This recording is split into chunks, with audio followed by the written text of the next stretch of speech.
Depuis 9 mois, Alep est une ville en état de siège. Le quartier de Saladine, le bastion de la résistance.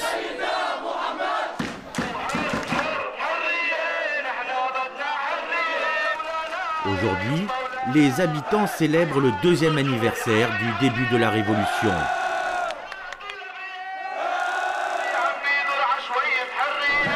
La manifestation se dirige vers la ligne de front, distante d'une dizaine de mètres seulement. Reculez! Reculez, c'est dangereux, il y a des tireurs plus loin. Un homme les empêche de se mettre sous le feu des snipers du régime.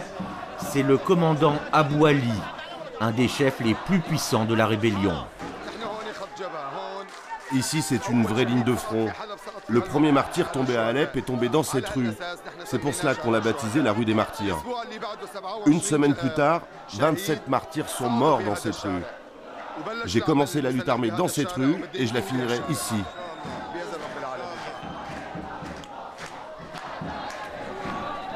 Avant la guerre, Abou Ali était topographe. Dès le début de la révolution, il a rejoint les rangs de l'armée syrienne libre pour protéger et défendre son quartier.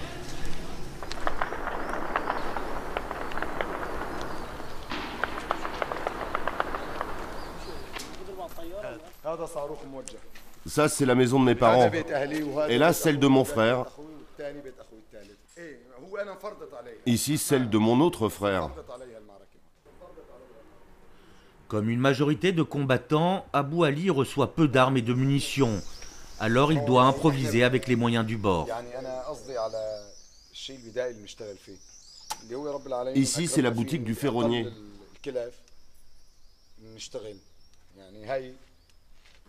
Cet instrument se trouve donc ici par hasard. Il est de fait devenu un instrument de réglage des mitraillettes. Ça c'est su, et les combattants viennent de toute la ville pour faire régler leurs armes.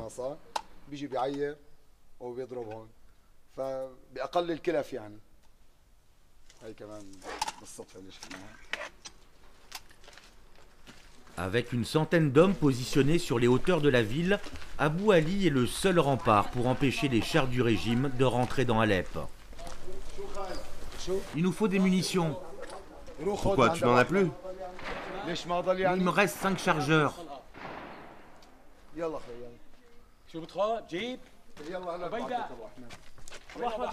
Bon, là vous faites attention, hein. Il faut courir vite là.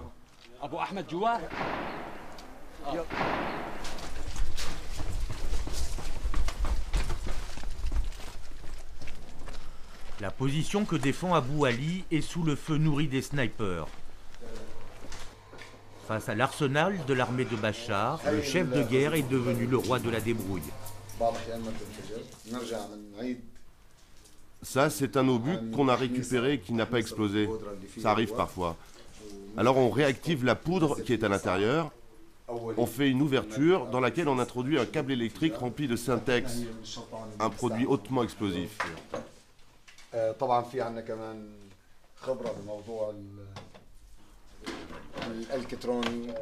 Ce matériel nous sert à fabriquer nos munitions. Nos moyens sont assez rudimentaires.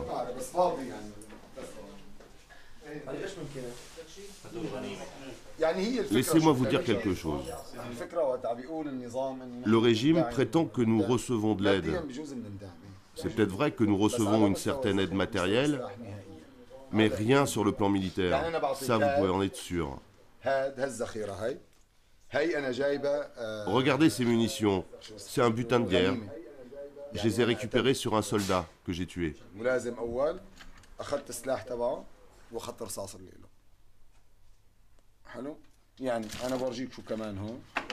On improvise, on essaye de construire nous-mêmes nos propres armes. Ça, c'est un extincteur. On en a fait une mine.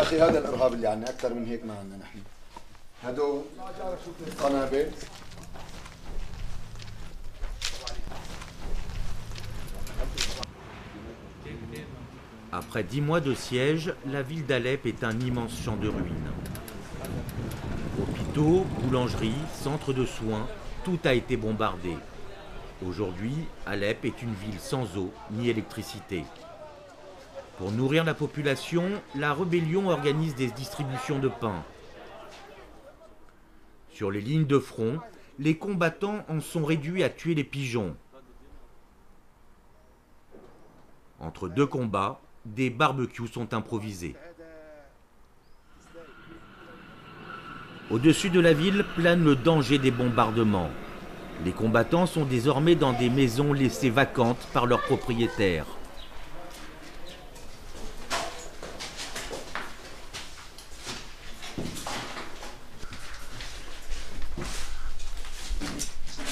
D'un côté comme de l'autre, chacun tient sa position.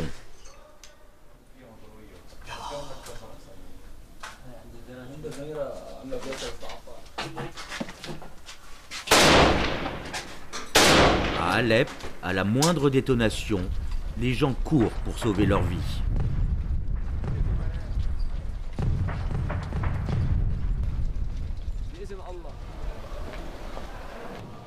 Lunettes de marque et sac en bandoulière, Guevara commence sa journée. Elle est snipeuse. À son tableau de chasse, une quinzaine d'ennemis abattus. Moi, je tire avec une arme russe. J'ai également un pistolet, ça c'est normal. Et j'ai aussi une arme personnelle. La mitraillette, c'est l'arme juste pour les batailles. Quelques semaines de formation militaire et Guevara a été autorisé à rejoindre les combattants. Depuis 5 mois, l'ennemi est dans sa ligne de mire. Les snipers du régime prennent du plaisir à tuer les gens de sang-froid. Dans ce quartier, où jouaient des enfants, j'ai vu un petit garçon avec sa maman se faire descendre par un sniper. Et ils sont immédiatement morts. Ça m'a choqué. Ils n'étaient pas armés. Ce n'était pas, comme on dit, des terroristes, mais juste des gens ordinaires.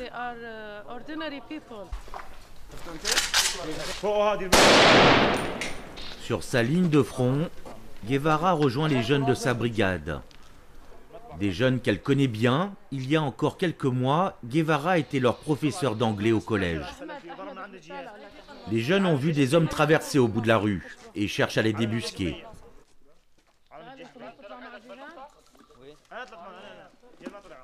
Regarde juste à travers la lunette du fusil.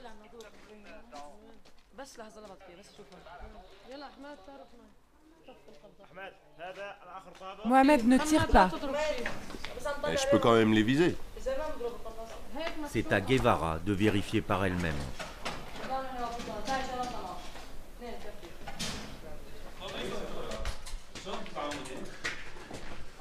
Vous faites toujours la guerre en talons hauts? Non, moi je me sens bien. Je suis à l'aise. Mais j'ai aussi des chaussures pour le combat.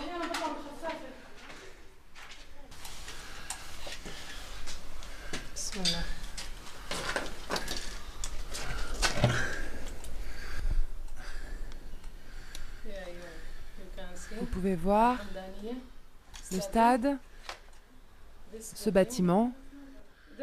Il y a des snipers, bien sûr. Il y a des soldats aussi en bas. Vous pouvez voir des gens là, de l'autre côté. Ils ont une vie normale. Ils se rendent compte de rien.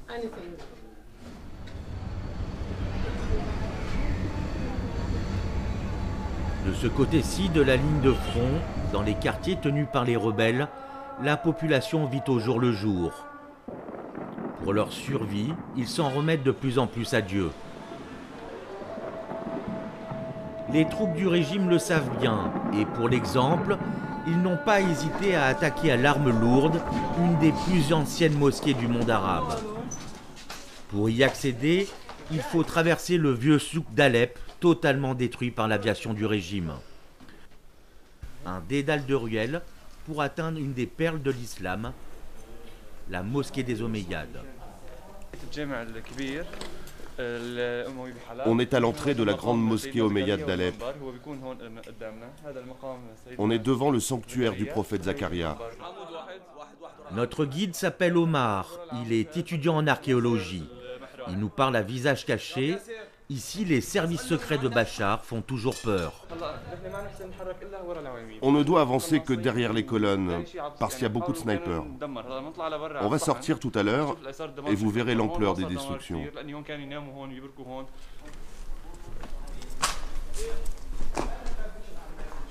Après de violents combats qui ont duré 2 semaines, les rebelles ont réussi à repousser les troupes ennemies. Mais elles ne sont qu'à quelques dizaines de mètres et tiennent encore la mosquée sous leur feu. Ne sors pas dans la cour, hein. Il y a des tireurs là-bas.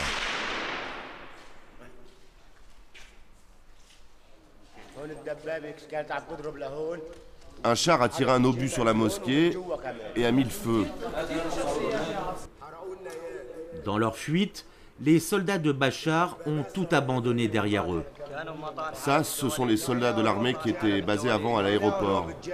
On a retrouvé cet album ici à la mosquée lorsqu'ils se sont enfuis.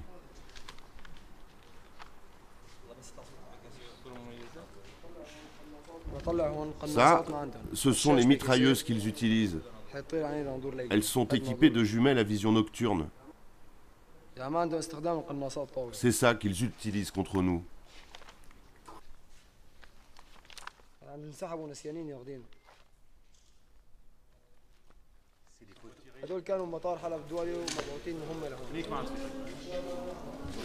Omar le sait bien, des années seront nécessaires pour reconstruire cette mosquée, classée au patrimoine de l'humanité.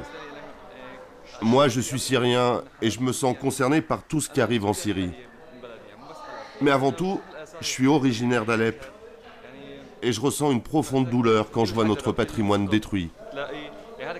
Chaque trou dans le mur est une balle dans notre cœur. Ce lieu a une grande âme.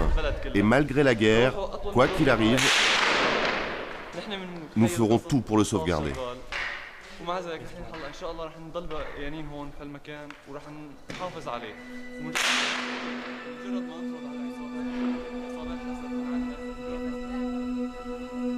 Alep résiste encore, mais pour combien de temps?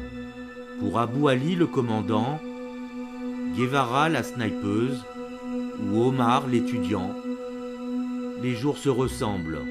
La guerre continue dans l'indifférence générale.